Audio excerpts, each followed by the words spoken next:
Commissioner of police S V Rajasekhar Babu IPS ఆదేశాల ప్రకారంగా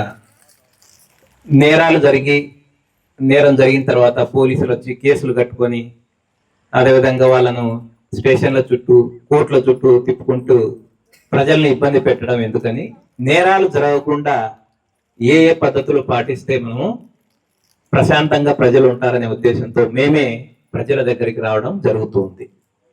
అందులో భాగంగానే ఈరోజు పల్లి నిద్ర కార్యక్రమం ఈ మురుసు మిల్లులో ఏర్పాటు చేయడం జరిగింది.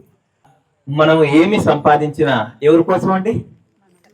మన పిల్లల కోసం, మన వంశాభివృద్ధి కోసం.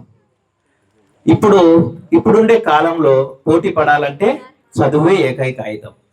ఎంత బాగా చదివితే అంత ఉన్నతంగా మనం వెళ్ళిపోతూ ఉంటాం, అంత ఉన్నతంగా మన కుటుంబాలకు పేరు తెస్తారు, అదేవిధంగా ఊరికి పేరు తెస్తారు.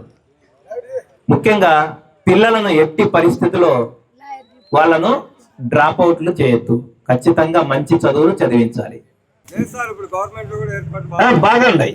ఎందుకంటే రీసెంట్ గా అన్ని స్కూళ్లను కూడా పైలట్ ప్రాజెక్ట్ కింద అంతా ఎక్విప్మెంట్, అదే విధంగా డిజిటల్ బోర్డ్స్ పెట్టడము, ఆన్లైన్ క్లాసులు తెప్పించడం అంతా జరుగుతుంది. ముఖ్యంగా పిల్లలను చాలా బాగా చదివించండి. వాళ్ళ యొక్క ఆరోగ్యాన్ని, ఈ మధ్య పిల్లలు కొద్దిగా తినకూడని పదార్థాలు తింటూ ఉండడం వల్ల తేడాగా బిహేవ్ చేస్తున్నారు. అవునా కాదా? ఎంతమందికి తెలుసు? జంక్ ఫుడ్ బాగా తినడం వల్ల పిల్లలు ఇబ్బందులు పడుతున్నారు. అవి మ్యాక్సిమం ఆపించండి. జంక్ ఫుడ్ తినడం వల్ల పిల్లల్లో ఊబకాయం రావడం కానీ, మందమతి రావడం కానీ, లేదా మైండ్ సరిగ్గా పనిచేయకపోవడం కానీ జరుగుతూ ఉంది. ఎంతమంది గమనించినారు ఆ విషయాలు? Very good, very good. ఈ జంక్ ఫుడ్ ను దూరం చేయండి పిల్లలకి. రెండోది, ఇందాక మా వాళ్ళు చెప్పినట్టు మేము పోలీసులుగా మేము ఇక్కడ ఈ ప్రాంతాల్లో చూసిన విధంగా కేసులను చూస్తే ఎక్కువ కేసులు మాకు సైబర్ నేరాలే వస్తున్నాయి. గతంలో ఏదో 1-2 దొంగతనాలు జరిగేటివి. ఇప్పుడు ఇళ్ళకు వచ్చి ఆ తాళాలు బద్దలు కొట్టేసి చేసేటువంటి దొంగతనాలు బాగా తగ్గిపోయాయి. ఎందుకంటే అందరూ కూడా మన డబ్బంతా కూడా సెల్ ఫోన్లోకి వచ్చేసింది. సెల్ ఫోన్ల నుంచి కొట్టడం చాలా ఈజీగా నేర్చుకుంటున్నారు. సైబర్ కేటుగాళ్ళు ఏం చేస్తున్నారంటే మన నుంచి మన వ్యక్తిగత సమాచారాన్ని కానీ, అదేవిధంగా ఆధార్ నంబర్లు కానీ, బ్యాంక్ అకౌంట్ నంబర్లు కానీ, ఓటీపీలు కానీ ఇవి తెలుసుకొని ఈజీగా మన దగ్గర నుంచి డబ్బు కొట్టేస్తున్నారు. ఈ యొక్క సైబర్ నేరాల బారిన పడకుండా ఉండాలనే ఉద్దేశంతో మనం ఏం చేస్తున్నామంటే ప్రతి గ్రామాన మైకులు పెట్టి చెప్పించాం. మీ ఊరికి వచ్చిన మైకు సైబర్ నేరాల్లో ఎవరు పాల్పడకూడదు, ఎవరు దాని బారిన పడకూడదు అని చెప్పేసి ఏ నేరాలు ఉంటాయో, ఏ టైపు నేరాలు జరుగుతాయో మైకులు పెట్టి చెప్పించాం. ఈ మధ్య మన ఊరికి కూడా వచ్చింటది. మైక్ వచ్చిందా? Very good. ఈ ఊర్లో నుంచి ఏమన్నా ఈ మధ్య డబ్బులు పోగొట్టుకున్న వాళ్ళు ఉన్నారా? Very good. లేకపోతే మరీ మంచిది. ఈ మధ్య ఏమైందంటే చదువుకున్నలే ఎక్కువ డబ్బులు పోగొట్టుకుంటున్నారు. ఈ మధ్య ఊరు పేరు చెప్పకూడదు కానీ ఒక టీచర్ ఏం చేశారంటే అంతకుముందు ముద్రా లోన్ తీసుకున్నాడు. దాదాపుగా 15 లక్షల దాకా ముద్రా లోను బ్యాంకుకి వెళ్ళి అప్లై చేసుకొని ముద్రా లోన్ తీసుకున్నాడు. తర్వాత ఇల్లు కట్టుకోవాలని చెప్పేసి ఏం చేశాడంటే అది 3 ఏళ్లలో తీర్చేశాడు. జెన్యూన్ గా ఈఎంఐలు కట్టుకుంటూ వచ్చాడు, అయిపోయింది. మళ్ళా అవసరం వచ్చింది అని ఈ సెల్ ఫోన్ లో ఇన్స్టాగ్రామ్ రీల్స్ చూస్తూ ఉంటే ముద్రా లోన్ అని వచ్చింది. అవును, ఇప్పుడు అవసరం కాబట్టి ఇల్లు కట్టుకుంటున్నాం కాబట్టి ముద్రా లోన్ అని నొక్కేస్తే ఆయన ఎక్కడికో టెలిగ్రామ్ లోకి తీసుకెళ్లాడు. ఇంకా మామూలుగా టెలిగ్రామ్ లోనే చాట్ చేసుకుంటూ 50 లక్షలు కావాలని ఈయన అడిగాడు.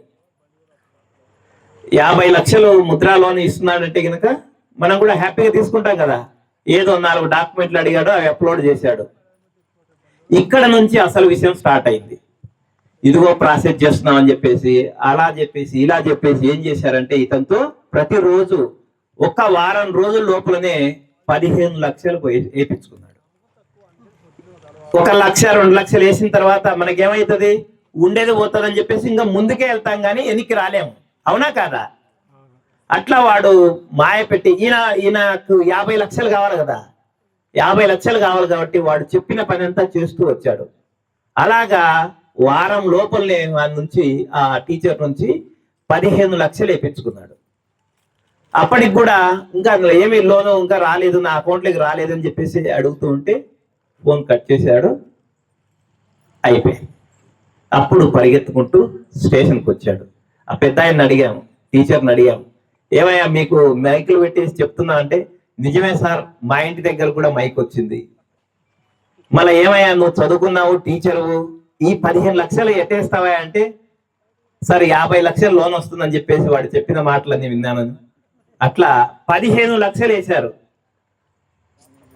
కాబట్టి 15 లక్షలు ఆయన సంపాదించుకోవాలంటే ఎంత టైం పడుతుంది? టీచరు మినిమం 3 సంవత్సరాలు 4 సంవత్సరాలు ఉద్యోగం చేస్తే గానీ ఈ 15 లక్షలు రాదు.